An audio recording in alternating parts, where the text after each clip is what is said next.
encore revenu. On doit aussi dire gloire à Dieu. Jean m'a dit, l'Éternel a donné, l'Éternel a repris, que son nom soit béni. Donc, nous allons avoir une bonne clôture au nom de Jésus de Nazareth.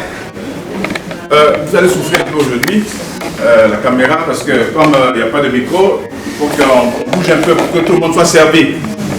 Je voudrais aussi remercier spécialement mes responsables d'AFM.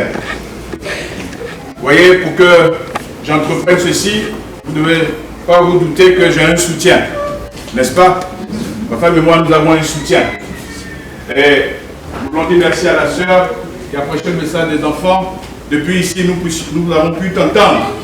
J'espère que même si je bouge, tout le monde m'entendra au nom de Jésus-Christ. Amen. Donc nous voulons remercier nos leaders qui m'ont cru. Je leur ai dit, écoutez, j'aurai un nouveau poste à partir de l'année prochaine. Permettez-moi d'expérimenter quelque chose. À partir de l'année prochaine, ceux qui étaient là depuis le début, j'ai expliqué que ma femme et moi, nous avons une nouvelle mission. Et dans cette mission, on nous a dit, choisissez où vous voulez résider. Et je suis sûr, si on dit à quelqu'un ici, choisissez où vous voulez travailler, vous allez choisir où?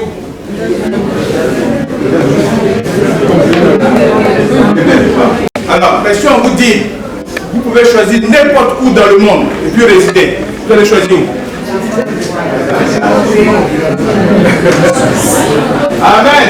Amen. Vous êtes patriote comme moi. Moi, je suis patriote. Donc, on m'a dit, écoute, choisis n'importe où dans le monde où tu veux résider pour ton nouveau travail.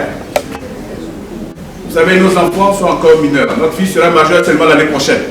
Notre fille aura 18 ans l'année prochaine. Mais, merci, par la grâce de Dieu, elle est déjà indépendante. Amen. Elle est responsable dans son lycée seulement après 2 ans. Elle est assistante de la préceptrice. Elle est responsable de la bibliothèque. Et elle est déjà rentrée dans la Société américaine des honneurs pour les étudiants brillants. Alléluia. Elle est partie seule aux États-Unis. C'est vrai qu'elle est aux États-Unis depuis qu'elle était dans le ventre de sa maman. Sa maman était enceinte d'elle de 6 mois quand elle est allée aux États-Unis. Et elle a passé sa première année aux États-Unis. Et elle va aux États-Unis depuis 16 ans. Elle est partie seule aux États-Unis. Passée par la France, elle est partie seule d'un grand aéroport. Elle est partie dans son lycée. Son petit frère qui a 15 ans l'a rejoint, mais on l'a accompagné l'année passée. Il avait 14 ans. Ça allait nous demander trop de stress pour le faire. Donc, le premier choix pour nous, c'était de rejoindre nos enfants aux États-Unis, puisqu'ils sont encore mineurs. Mais mon épouse et moi, après de longues discussions, nous avons choisi pour les 2 premières années de résider en Côte d'Ivoire. Amen.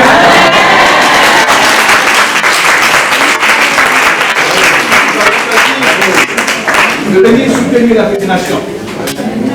De venir prier avec vous. Amen. C'est pourquoi ce que nous avons commencé aujourd'hui, ce que nous avons commencé il y a 1 semaine, nous allons continuer ensemble pendant les 2 prochaines années.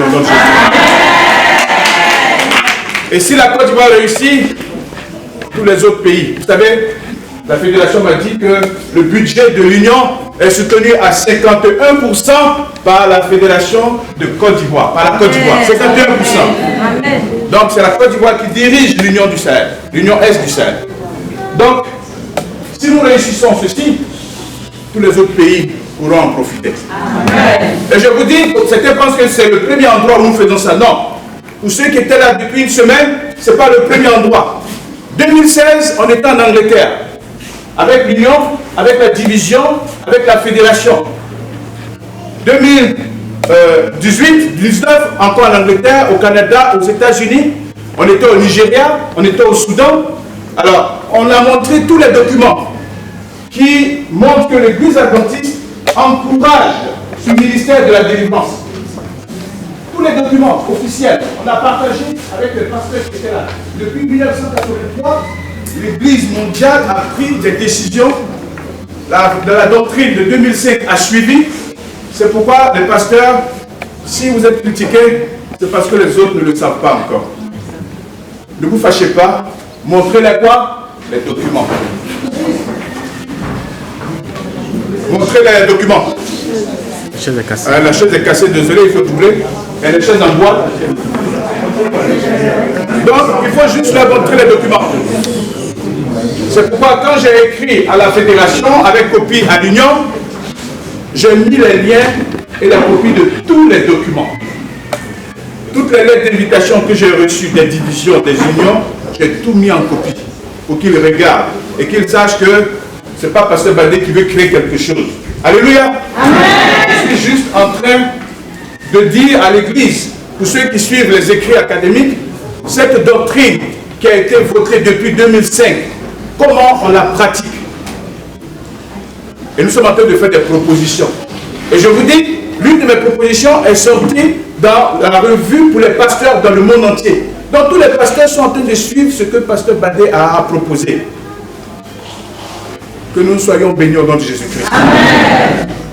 Quelque chose de bon aussi peut venir de la Côte d'Ivoire. Pasteur Weck a appelé pour nous soutenir. Pasteur Asséné, la même chose.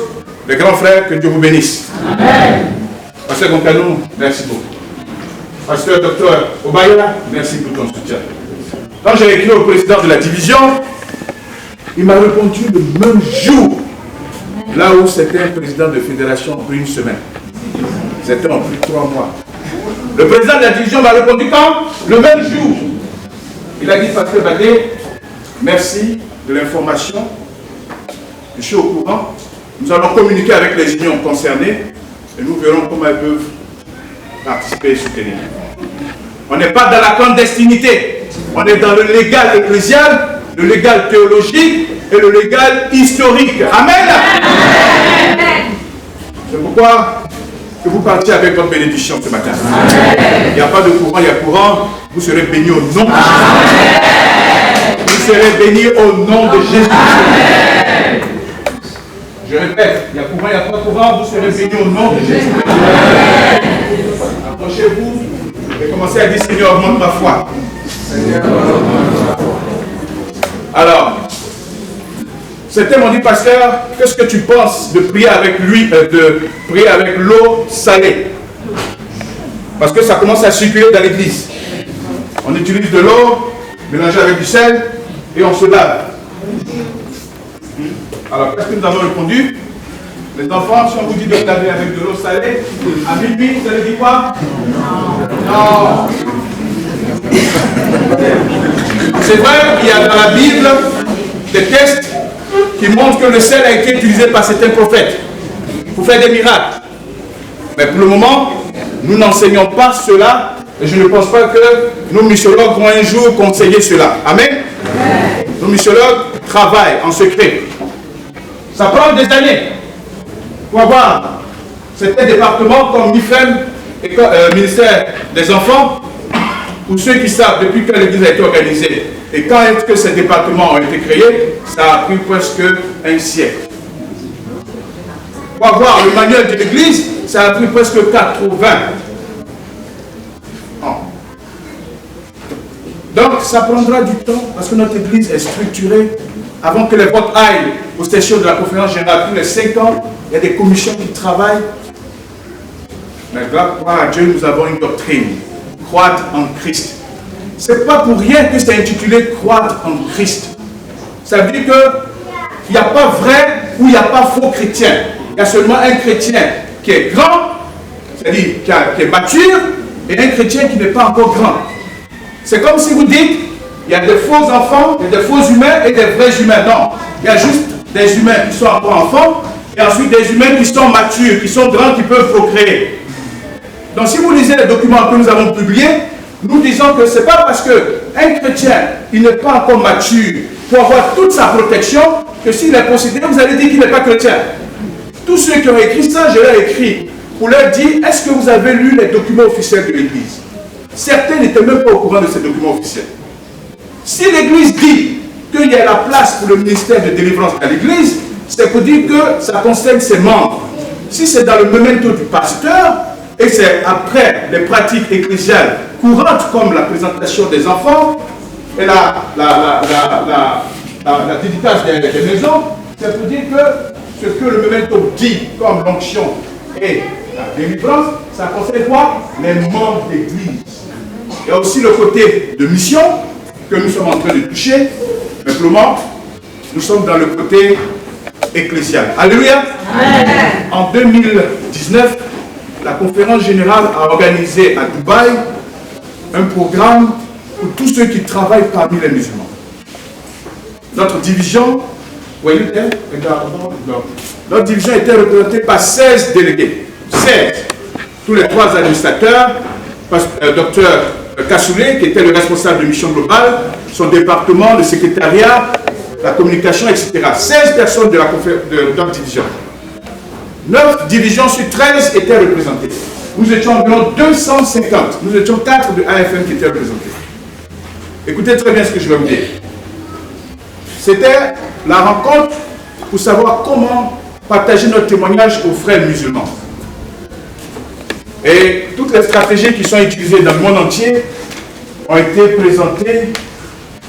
Certains se sont retrouvés pour discuter ces stratégies, celles qui sont acceptables, celles qui ne sont pas acceptables. Et je vous dis, on a donné seulement 15 minutes au président de division. Sur les 9 divisions qui étaient représentées, 15 minutes au président de division. Les secrétaires n'ont pas eu droit à la parole.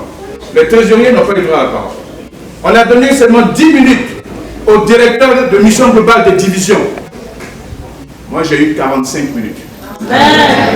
J'ai eu combien de minutes? 45 minutes.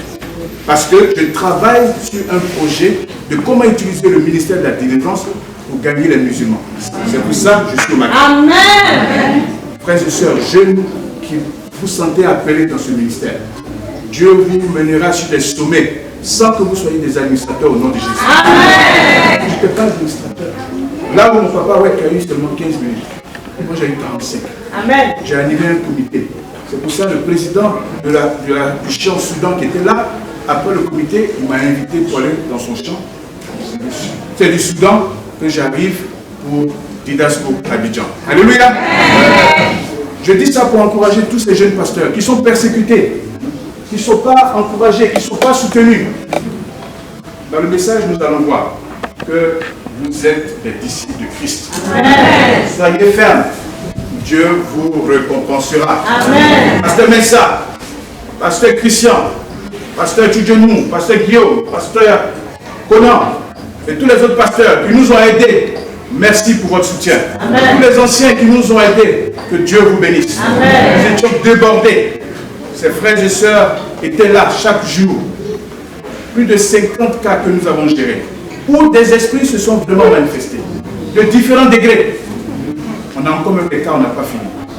Par la grâce de Dieu, la victoire reviendra au Seigneur Jésus. Amen. La victoire reviendra à notre Dieu. Amen. La victoire reviendra au Saint-Esprit. Amen. Est-ce que vous m'entendez là-bas? Vous m'entendez ou pas? Vous n'entendez pas? Non, je suis désolé. On fait comme un mosquée, il y a quelqu'un qui reprend. Alors, on encourage cette communauté juste à côté ici, si c'est possible. Si vous pouvez, si vous ne pouvez pas. Alors, je vais être bref. Il fait très chaud. On est déjà à 13h30, presque 30. Je ne serai pas long.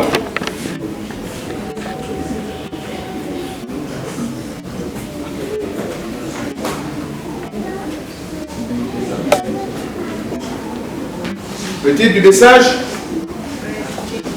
c'est tempête dans un homme. Ou bien une tempête dans un homme. Ou encore la tempête dans un homme. Et le texte que notre ancien Adalbert a lu,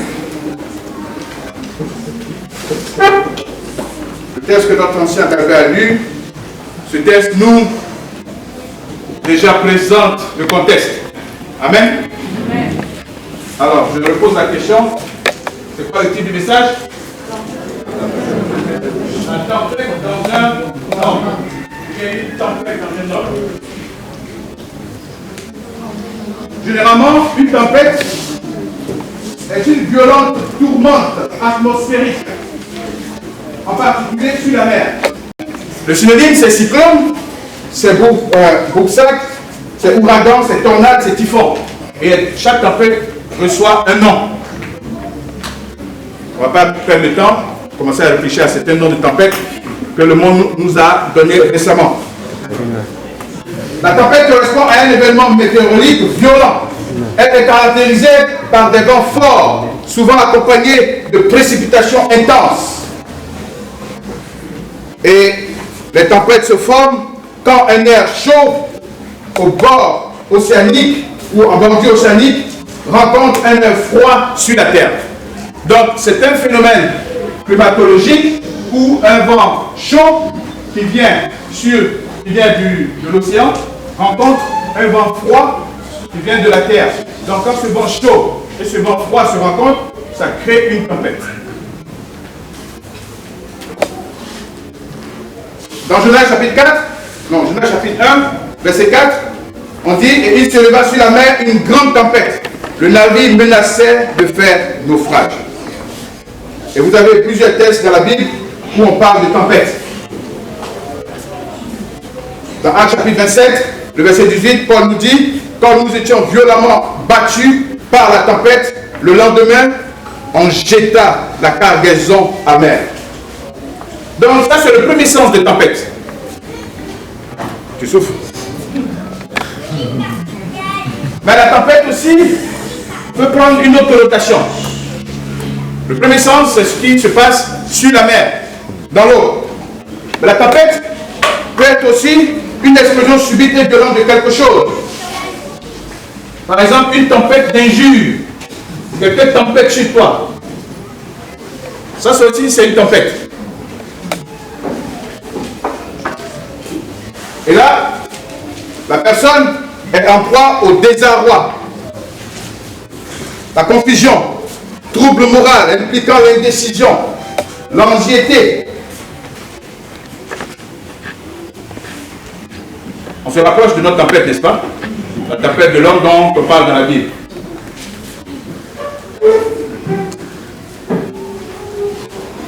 Dans ce cas, c'est une explosion violente psychologique. Et c'est intérieur. Marc nous raconte l'histoire de ce monsieur. Ce monsieur qui était seul dans les sépulcres. Nous allons voir quelques caractéristiques. Sans amis, famille abandonnée, sans même le contrôle de son être. Il n'avait pas le contrôle de son être. Tout à l'heure, nous allons voir, quand il voulait parler à Jésus, c'est les démons qui parlent à travers lui.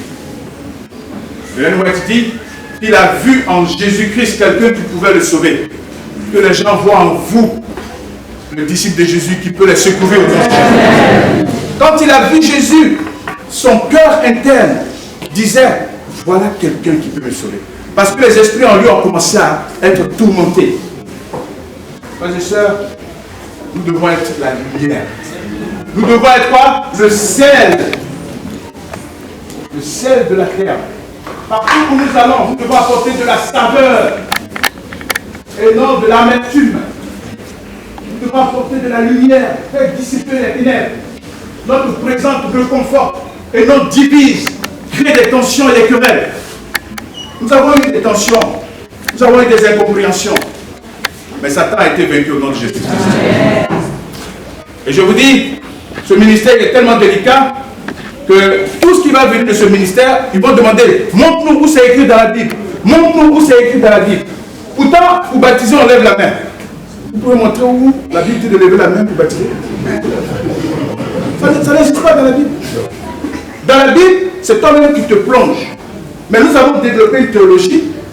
Comme Paul dit, c'est le symbole d'être enterré et de ressusciter. Donc, on a appris cela et on a créé une pratique pastorale où on lève la main. Souvent, on enseigne au pasteur, attrape le nez, mets une mouchoir, mets ici, tu plonges lentement comme ça, tu dis à la personne s'il n'y a pas assez d'eau de se mettre à genoux. Est-ce que c'est écrit dans la Bible tout ça? Non. Mais c'est notre bon sens. Et les missiologues, avec leur bon sens, ont réussi à créer une pratique pastorale du baptême, adaptée. Dans certains endroits, on baptise dans la barrique. Église adventiste, on baptise où? Dans la barrique. Est-ce que là tu peux faire le mouvement de l'enterrement et de la résurrection? Non. Il y a des endroits où on se cache pour baptiser. Et on baptise les frères dans la barrique. Là encore, ça ne contredit pas la théologie, parce que baptisme veut dire immerser totalement. C'est-à-dire que quelqu'un doit aller totalement sous l'eau. Donc si on baptise quelqu'un dans une barrique, l'essentiel est qu'il aille sous l'eau. Donc, est-ce que là, c'est le pasteur qui va le baptiser? C'est un peu difficile comme ça, n'est-ce pas? C'est lui-même qui rentre et puis il sort. Alors, je peux vous citer comment faire la Sainte Seine, qui n'est pas dans la Bible. Ça n'existe pas. Comment on fait la Sainte Seine? On doit donner le même pain et la même coupe à tout le monde. Est-ce que nous on fait ça? Il y a des églises qui font ça. Il y a des églises, quand tu vas, c'est la même coupe. Tout le monde boit. Quand tu vas accepter ça, parce que c'est ceux qui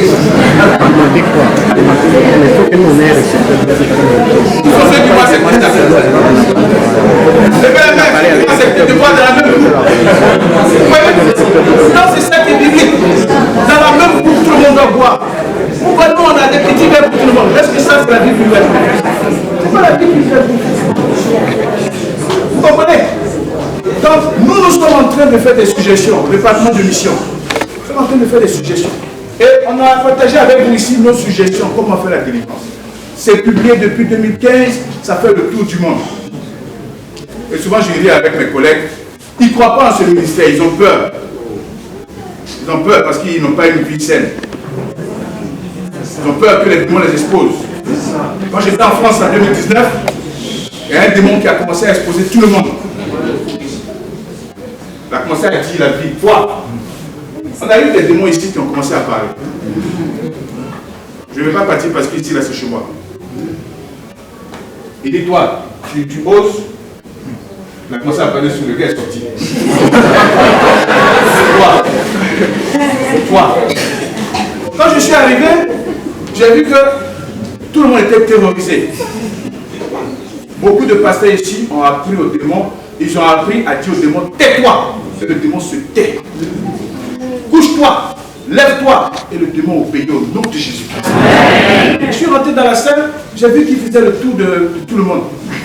Bon. Et les gens, ils avaient juste la tête baissée. Et c'était le show du démon.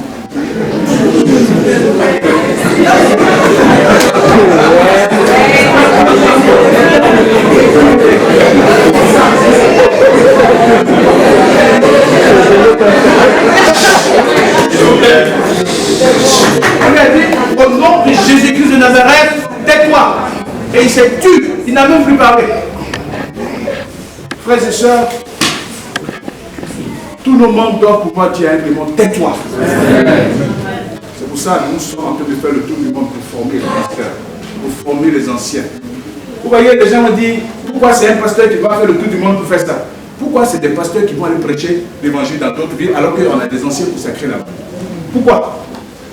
Donc ça, on peut tolérer, mais quand un pasteur doit aller former les autres, on dit c'est bizarre, ça sera plus bizarre au nom de Jésus-Christ. Ça sera la norme au nom de Jésus-Christ. Et je remercie l'Union Est du Nigeria, Pasteur Udo, l'année passée, non, 2020, Pasteur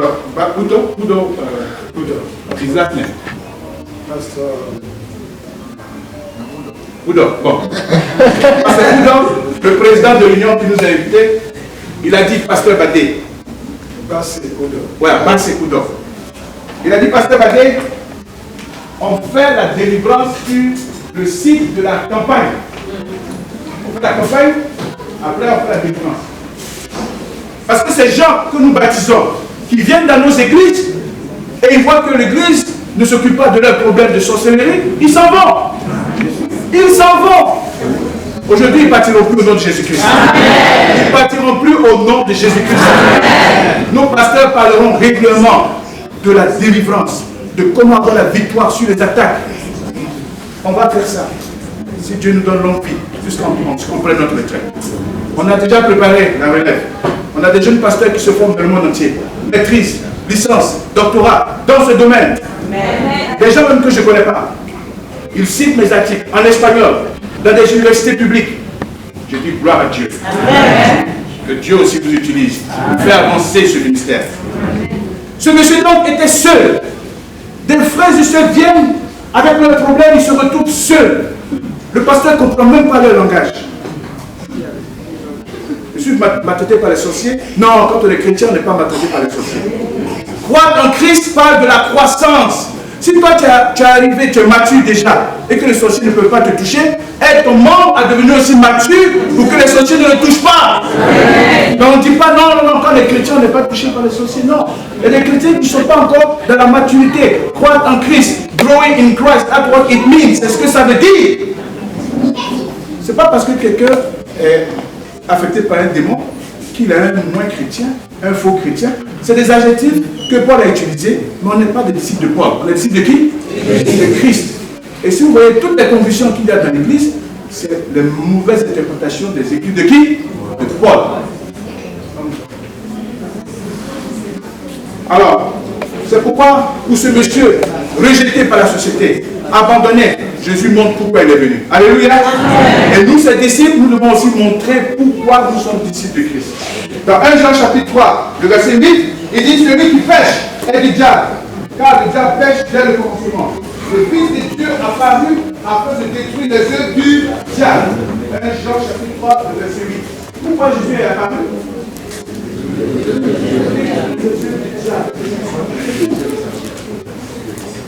Pourquoi Jésus est apparu? 1 Jean 3, verset 8. Le Fils de l'homme est apparu pour détruire les œuvres du diable. Et quand vous lisez dans Luc chapitre 4, le verset 16, il dit un sabbat. Gloire à Dieu, nous sommes des chrétiens du sabbat, du samedi. Ceux qui disent que Colossiens chapitre 2, verset 16 dit que personne ne vous juge sur le sabbat, sur les animaux impurs, c'est la même interprétation qui disent que les principautés, les dominations, Christ les a tous cloués à la croix. Donc si vous suivez la même logique, que le sabbat n'est plus valide, parce que Paul dit ne vous jugez pas, vous allez aussi suivre la même logique que le mystère de la délivrance n'est pas important. Alors, vous ne pouvez pas dire que c'est pas ce que Paul veut dire 2 versets après, et vous allez dire, c'est ce qu'il voulait dire un verset avant. Est-ce qu'il y a une logique? Il n'y a pas de logique. Il n'y a pas de logique. Gloire à Dieu, nous prions Dieu le samedi. Parce que Jésus a fait sa déclaration de mission un sabbat. Disons dans Luc chapitre 4, le verset 16 à 18. Il se rendit à Nazareth où il avait été élevé et selon sa coutume, il entra dans la synagogue le jour du sabbat. Il se leva pour faire la lecture et on lui remit le livre du prophète Ésaïe. L'ayant déroulé, il trouva l'endroit où il est écrit « L'Esprit du Seigneur est sur moi parce qu'il m'a oint pour annoncer une bonne nouvelle aux pauvres. Il m'a envoyé pour guérir ceux qui ont le cœur brisé, pour proclamer aux captifs la délivrance et aux aveugles le recouvrement de la vue, pour renvoyer libres les opprimés, pour publier une année de grâce du Seigneur. » Alléluia. Amen. Alléluia. Amen. Le pasteur Messa dit ici que, pour ceux qui n'étaient pas là, il y a 3 noms dans la Bible qui sont mentionnés après virgule, remplis du Saint-Esprit. En fait, le pasteur Messa nous a fait une économie. Sinon, il y a plus que 3. Il a fait un résumé. C'est un juif. Un juif commence par le résumé et après il faut le développement. Alors, je vais faire le développement. Pour ceux qui étaient là, si vous vous rappelez les 3 personnes, le premier, il va recevoir un livre. Le manuel que nous avons partagé. Si vous rappelez les 3 personnes, nous sommes mentionnés les noms parce que ça apparaît. Où on a dit leur nom. C'est esprit. La première personne, c'est la même. Alors, qui? La Bible dit, on dit son nom, virgule, rempli du Saint-Esprit. Parce que ça, c'était 3. Qui est le premier à vouloir le livre gratuit? Bon, là tu es bergère. Tu n'as pas besoin de ça pour recevoir le livre. Tu as le livre déjà. Voilà. Quelqu'un qui n'est pas bergère ou bien ancien? Oui, mon frère. Je n'étais pas là. Ok, tu n'étais pas là. Il y a des noms qui. Il y a Jean-Baptiste, il y a Jésus lui-même, et puis il y a Étienne, que je sais. Ok, tu as trouvé 2 sur 3. On lit dans les livres? Oui.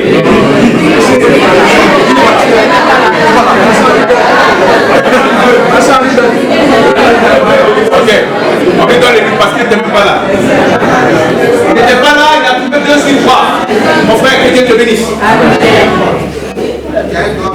Non, on va gagner du temps. On gagne du temps. Non, il fait très chaud. Je transpire déjà de tout mon corps. On va gagner du temps. On veut juste finir et juste prier pour que, au moins pour le concert, le courant revienne. Amen. Pour le courant revienne. Et même peut-être pour la fin du message. Mais si ça ne revient pas, on sera bien au nom de Jésus-Christ. Alors, dans Luc 4, verset 1, Jésus, rempli du Saint-Esprit, revint du Jourdain et il fut conduit par l'Esprit dans le désert. Dans Actes chapitre 4, verset 8, Pierre, rempli du Saint-Esprit, lui dit, chef du peuple et ancien d'Israël. Dans Actes chapitre 7, verset 55, Étienne, rempli du Saint-Esprit, et fixant le regard vers le ciel, vit la gloire de Dieu et Jésus debout à la droite du Père. Amen. Dans Luc chapitre 1, verset 67, Zacharie, son père, fut rempli du Saint-Esprit et il prophétisa. Dans Actes chapitre 9, verset 17, Ananias sortit et lorsqu'il fut arrivé dans la maison, il imposa les mains à Saül et disant, Saül, mon frère, le Seigneur Jésus, qui t'est apparu sur le chemin par lequel tu venais, m'a envoyé pour que tu reçoives la venue et que tu sois rempli du Saint-Esprit. Amen. Et on nous dit après, alors ça j'ai cité juste pour vous préparer au verset suivant. Ça ne peut pas dire des remplis du Saint-Esprit. Donc il y a, alors Paul, appelé Saul, virgule, rempli du Saint-Esprit. Amen. Ça fait combien?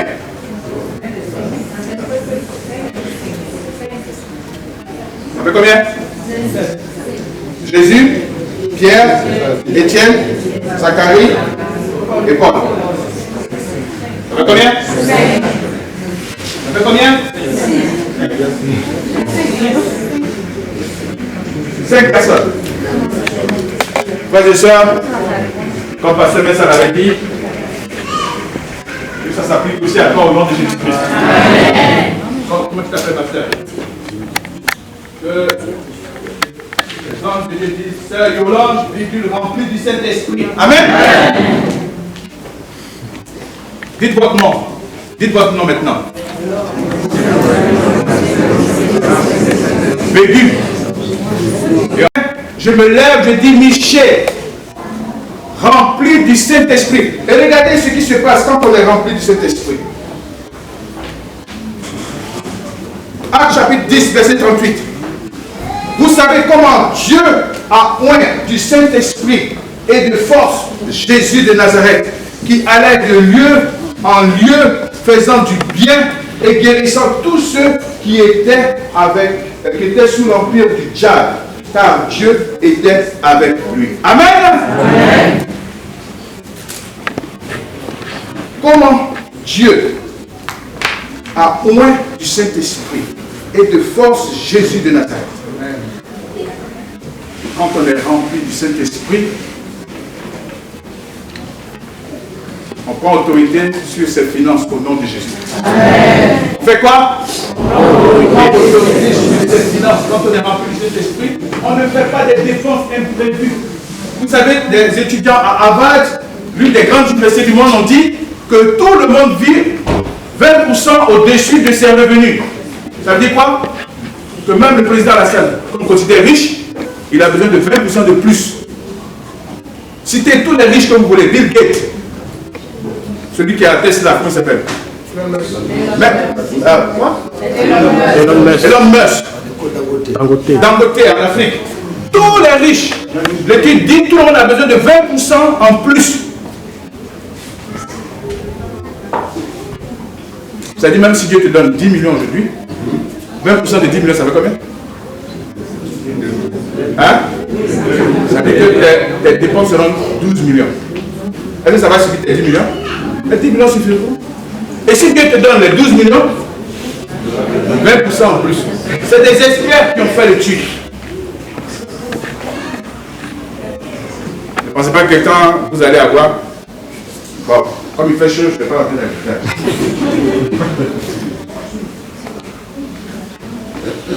Frères et sœurs,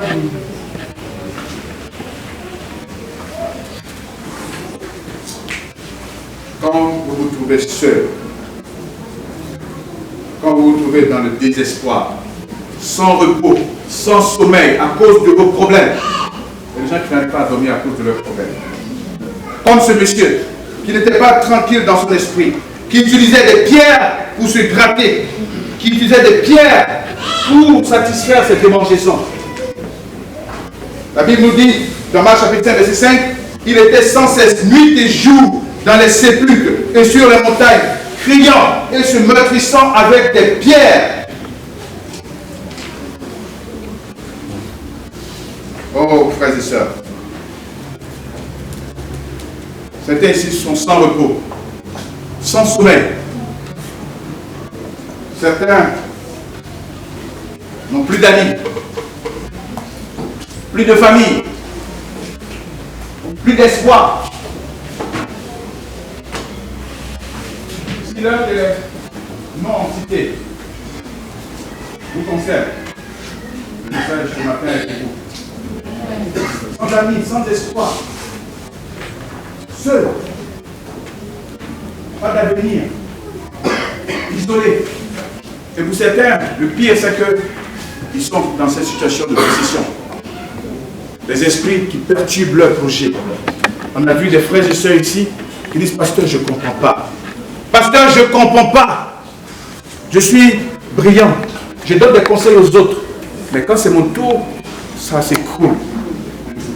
Quand on a voulu voir ce qui se passait, il y a des esprits qui ont réagi.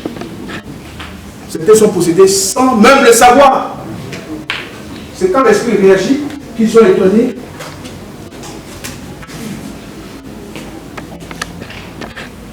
Que l'ennemi n'arrive pas à se cacher dans votre vie. Amen. Que Jésus vous trouve comme ce monsieur. Amen. Jésus est allé spécialement à cause de lui.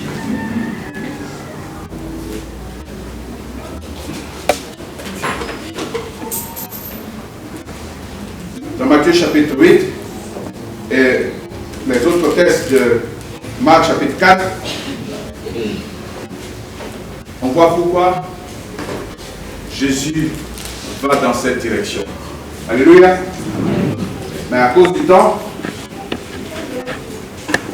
nous allons résumer cela. Jésus venait de calmer la mer. Il venait de calmer une tempête. La tempête du lac. Pendant qu'il dormait, les disciples, apeurés par la tempête qui était sur la mer, sont allés lui dire comme un reproche, pourquoi tu dors, Seigneur?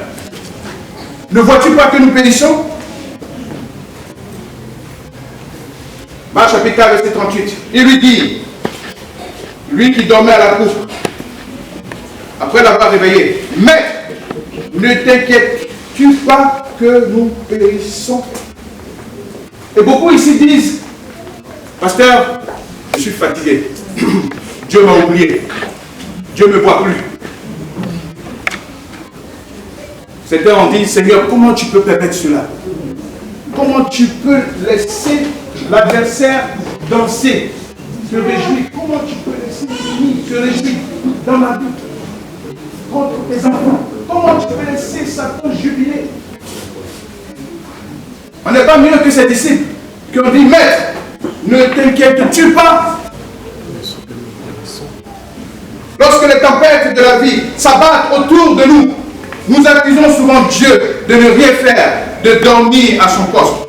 Mais il dit dans le psaume 121, le verset 3, il ne permettra point que ton pied chancelle. Celui qui te garde le sommeil ne sommeillera point. Amen. Amen. Voici, il ne sommeille ni ne dort, celui qui garde Israël. Oui, frères et sœurs, Dieu se soucie de nous. Nous devons lui faire confiance. Nous devons l'attendre. Nous devons le laisser être le Seigneur de nos peurs. Alléluia. Amen. Répétez, Seigneur, sois... Non. Seigneur Jésus-Christ, sois le maître de mes peurs. Seigneur Jésus-Christ, sois le maître de mes peurs. Vous avez peur des têtes, vous fuyez la maison parce que vous ne savez plus vous cacher. Vous avez peur des fibromes nous empêcher d'enfanter. Dites encore, Seigneur, sois le maître de mes peurs. Seigneur, sois le maître de mes peurs. Sois le maître de mes soucis. Sois le maître des soucis. Et la solution, ce n'est pas de trouver des solutions vous-même. Les disciples ont essayé. Est-ce qu'ils ont réussi? Non. Ils ont échoué. Quand ils se réveillent, Marc chapitre 1,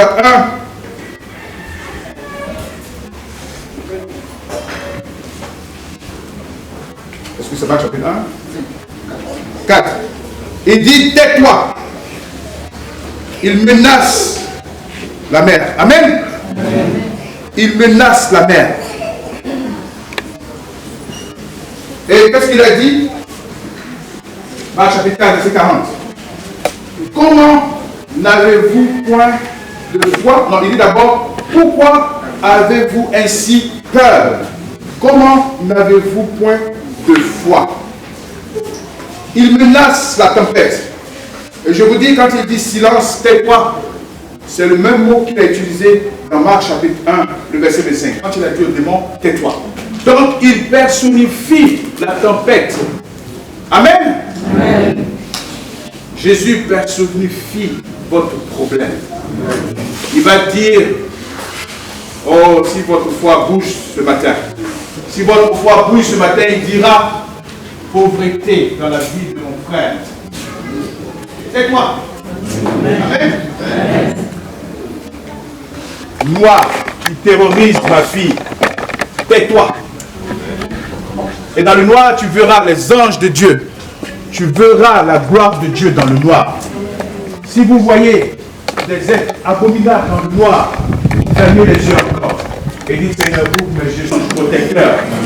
Moi, ne vous fera plus peur au nom de Jésus. Amen. Quand les disciples ont dit, sauve-nous,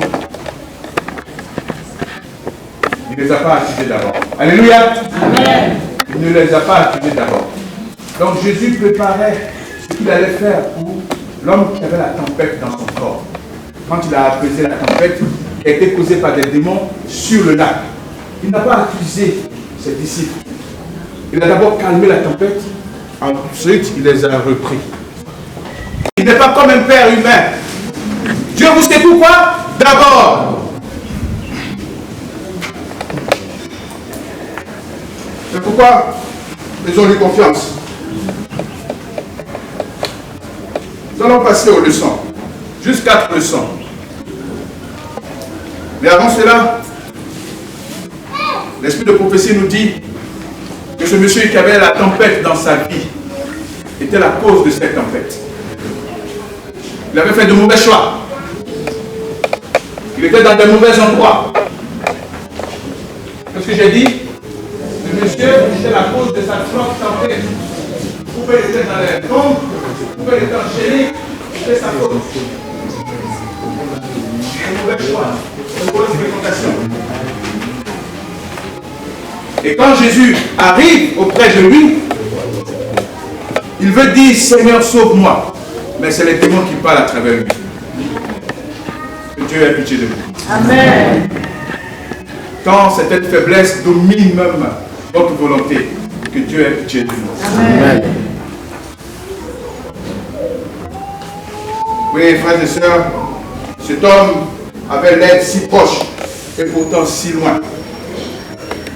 Pendant qu'il voulait dire, Seigneur, sauve-moi, c'est les démons qui disent, qu'y a-t-il entre toi et nous?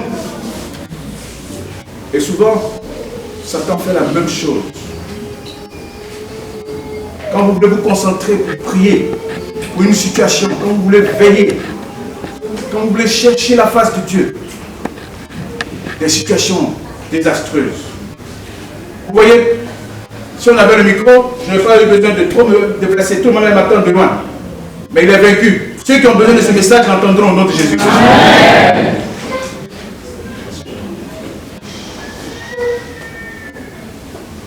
Nous allons tirer 4 leçons. Et nous allons prier. J'espère que je n'ai pas été long. Nous allons tirer combien de leçons? 4 leçons. Et nous allons prier. La première leçon. Jésus était clair dès le début sur sa mission. Le Fils de l'homme est apparu afin de détruire les œuvres du diable. Alléluia. Amen. Si vous êtes un disciple de Christ, vous devez être clair sur votre mission. Dans Marc chapitre 3, le verset 27, ne pensez pas que quand Jésus dit allez faire de toutes les nations, c'est ça la première mission. Non, non, non. C'est pas ça la première mission. La première mission, c'est de lier d'abord Satan. Parce que Jésus dit dans Marc chapitre 3, le verset 27, qui veut lire ce texte?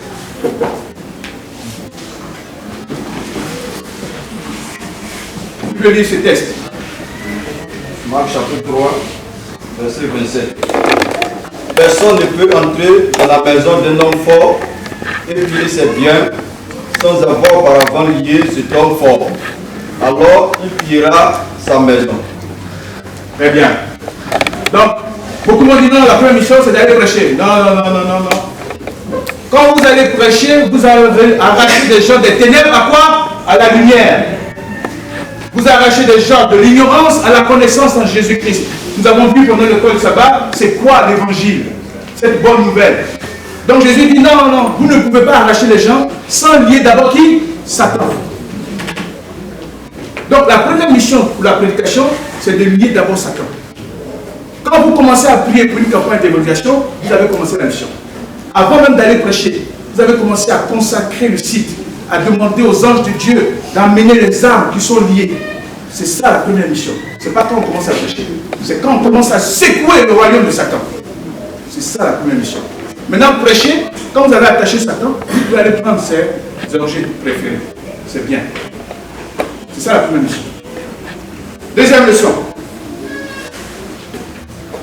Satan réserve à tous ceux qui s'engagent volontairement sur son chemin des moments de solitude, des moments de désespoir, des moments de rejet. Je dis quoi? Si vous vous amusez à aller sur le corps de Satan, qu'est-ce qu'il vous réserve? La solitude, le désespoir, la misère, comme ce monsieur, seul dans la tombe. Que nous péchons par accident au nom de Jésus. Que nous ne planifions pas notre péché. Certains sont en train de penser, comme ils vont aller regarder un film, un feuilleton, ils ont de l'argent qu'ils veulent prendre quelque part, dès qu'ils vont finir ici, ils vont appeler. Que nous ne péchons pas par plan, par projet bien conçu.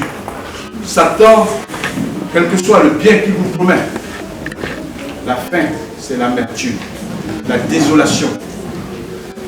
Troisième leçon. Le rejet humain ne conduit pas automatiquement au rejet divin. Amen. Amen. Si les hommes vous ont rejeté, vous ont abandonné vos amis à cause de votre foi, à cause de votre faiblesse en tant que chrétien, Dieu ne vous rejette pas. Amen. Marie de Magdala, prostituée professionnelle, Jésus a dit, lancez la première pierre. Il a dit, je ne te condamne pas, va, tu ne pêches plus. Les gens ont besoin de délivrance pour arrêter certains traits de caractère, certains traits de caractère défectueux, certaines faiblesses de la chair. Ils ont besoin de délivrance. Marie a été délivrée. C'est pourquoi Dieu lui a fait grâce d'être la première à voir le Seigneur ressuscité. Amen. Quatrième leçon. Notre plus grand besoin, frères et sœurs, et notre plus grand ennemi, ce n'est pas l'ignorance, la pauvreté, l'injustice sociale ou la dégradation de l'environnement. Mais notre plus grand besoin, c'est la réforme. Alors je reprends. Notre plus grand ennemi n'est pas l'ignorance, la pauvreté, l'injustice sociale ou la dégradation de l'environnement. Et notre plus grand besoin n'est pas l'éducation, la croissance économique, la réforme sociale ou le rajeunissement de l'environnement. Notre plus grand ennemi, c'est le mal. Un être personnel, malveillant, nommé Satan. Et notre plus grand besoin, c'est un sauveur personnel et aimant. Amen. Amen. Notre plus grand ennemi, ce n'est pas la pauvreté. Ce n'est pas l'injustice. C'est qui? C'est Satan. Et notre plus grand besoin, ce n'est pas la richesse. C'est qui? Jésus. Un sauveur. Les Écritures nous enseignent que Jésus est le même hier, aujourd'hui et éternellement. Hébreux chapitre 13, verset 8.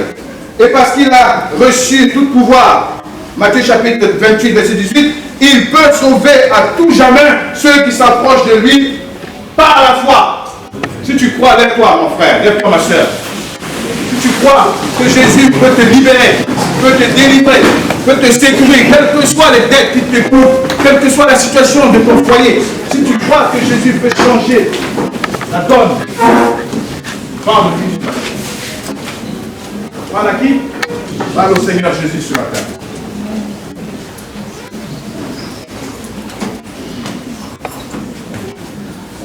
Cet homme dont nous avons parlé, il n'a pas eu beaucoup de temps avec Jésus. Il n'a pas eu l'occasion d'écouter ses sermons. Il n'était pas préparé, instruit comme les disciples de Jésus. Mais il portait en lui la preuve que Jésus est un sauveur glorieux. Amen.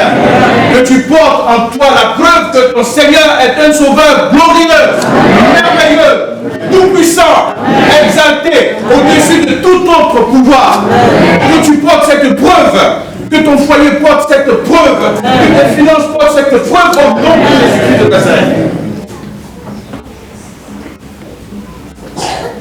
Jésus pouvait dire, Père, glorifie ton nom. Si nous le suivons, ce sera aussi notre slogan. Père, glorifie ton nom. Dites, Père, glorifie ton nom. Père, glorifie ton nom. Fédération, que Jésus soit glorifié. Amen. Nous pensons à acheter un terrain pour construire une propriété pour Didasco. Amen. Ça viendra par la grâce de Dieu. Amen. La fédération aura un nouveau siège par la grâce de Dieu. Alléluia. Moi, je reçois des millions. Une famille en Suisse m'a envoyé 1 million. Une famille aux États-Unis, simplement parce que je prie et Dieu exauce les prières. Il y a de la tentation pour ceux qui vont s'engager. Il y a de la bénédiction, mais il y a de la tentation. On a dit ici, ne demandez pas 5 francs pour les services que vous rendez. Ne faites pas quoi? Ne demandez pas 5 francs pour les services que vous rendez. Certains de ces membres vont vous appeler encore pour que vous priez pour eux. Certains auront des actions de grâce. Frères et sœurs, dites toujours que le nom de Dieu soit glorifié. Amen. Ce n'est pas aux hommes que vous donnez. Allez faire votre action de grâce à la fédération. Moi, je n'en ai pas besoin. Tout l'argent que je reçois, je le réinvestis. Ma femme et moi, nous sommes en train de sponsoriser des étudiants pour être formés.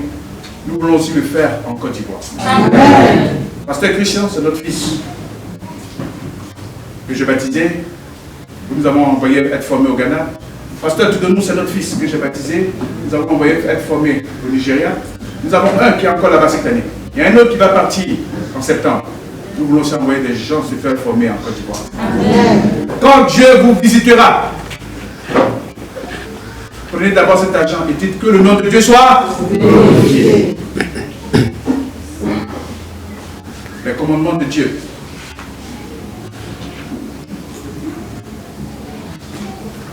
Ce sera ainsi le nôtre.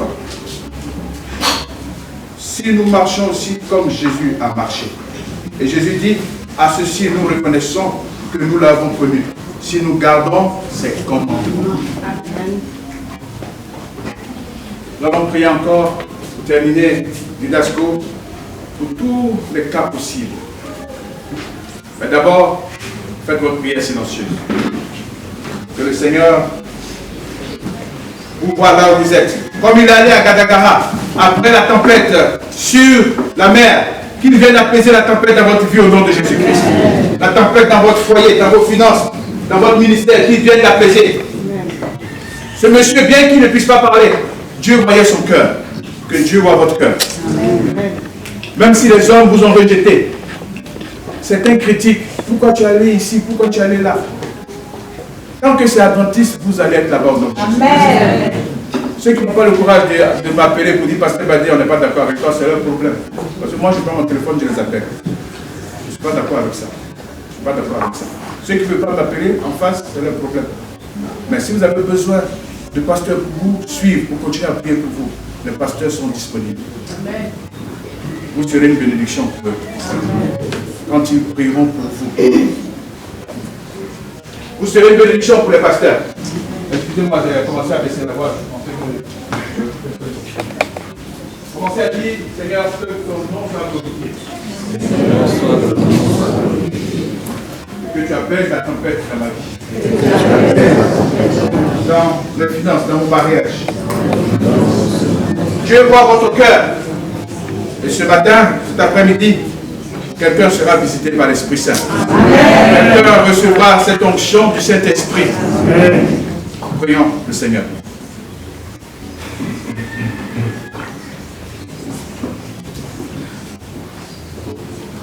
Père, regarde du haut de ton trône dans cette salle, dans les couloirs, dans l'antichambre. Regarde tes enfants qui sont réunis. Regarde, Seigneur, du haut de ton trône, leur cœur. Et tu vois les tempêtes. Certains ne croient plus même à un miracle. Oh, viens au secours de leur foi. Viens au secours de leur foi. Et avant de les réprimer, Seigneur, délivre-les de la tempête. C'est toi seul qui peux le faire. Délivre-les de la tempête. Seigneur, les tempêtes de la maladie, des fibromes, de la stérilité.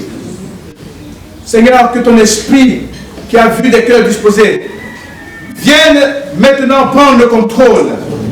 Et là où tu t'installes avec autorité, la maladie disparaît. Que tes maladies soient chassées maintenant par ta présence. Que des maladies soient repoussées par ta présence.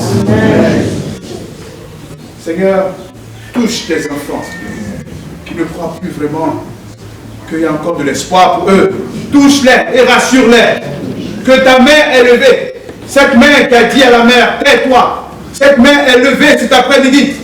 Cette main est levée cet après-midi. Cette main est levée cet après-midi. Voyez-la seulement par la foi. La main du Seigneur Jésus-Christ est encore levée cet après-midi. Quand il dit Ekbalo, c'est ce qu'il a dit au démoniaque dans la synagogue. C'est le même mot Ekbalo qu'il a dit à la mère. Il dira ce mot dans votre vie ce matin. Il dira ce mot dans votre vie cet après-midi. Cette main est levée pour calmer la tempête dans votre foyer. Cette main est levée pour calmer la tempête dans votre santé, dans vos finances, dans vos projets, dans vos ministères. Croyez, et Jésus va poser cette main sur votre cas. Croyez maintenant. Et le Seigneur Jésus voit votre cas. Et il dit, Ekbalo, recevez son salut, sa délivrance, son secours, sa libération, sa bénédiction au nom de Jésus-Christ. Si vous ne comprenez pas grec, araméen, dites-le dans votre langue. La main du Seigneur est levée. Et il va dire le mot de la délivrance. Dites-le dans votre langue. Tais-toi, dites tais-toi. Dans votre langue. Le Seigneur dit, et vous répétez dans votre langue, tais-toi. Le Seigneur dit, sa main levée au mal dans votre vie, tais-toi. Que le Seigneur vous bénisse, qu'il vous exauce, et que l'ennemi se taise dans votre vie. Au nom de Jésus-Christ. Amen. Et vous asseoir. Amen. Nous avons été richement bénis, n'est-ce pas? Amen. Remercions le nom et surtout commençons à prier. Commençons à lier l'ennemi pour qu'il ne puisse plus nous perturber. Et de la semaine 2024, nous serons jusqu'à la fin avec l'électricité cette fois-ci. Amen. On a notre groupe à la grâce de Dieu. Amen. Alléluia. Donc, que Dieu vous bénisse. Nous allons nous lever et chanter avec force. Je voulais inviter tous les pasteurs consacrés à venir ici afin que nous puissions bénir le peuple de Dieu. Tous les pasteurs consacrés, s'il vous plaît.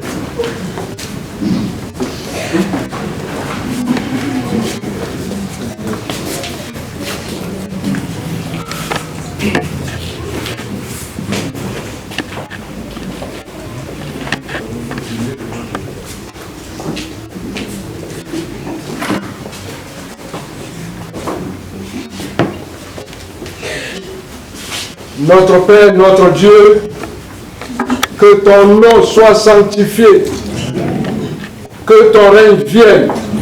Seigneur, nous avons tous hâte de voir ce règne, parce que notre monde devient mauvais de jour en jour. Père, tu as envoyé tes enfants, tu les as préparés, ils viennent de nous donner une nourriture spirituelle assez solide. Nous te disons merci et que ton nom soit béni. Maintenant, Seigneur, tes serviteurs et moi-même, nous allons prononcer des bénédictions sur ton peuple. Que l'Éternel te bénisse et qu'il te garde. Que l'Éternel fasse lui sa face sur toi. Qu'il t'accorde la paix. La paix dans ta maison. La paix dans ton lieu de travail. La paix où l'Éternel jugera bon de te conduire. Va en paix au nom du Seigneur et du Sauveur Jésus-Christ. Amen.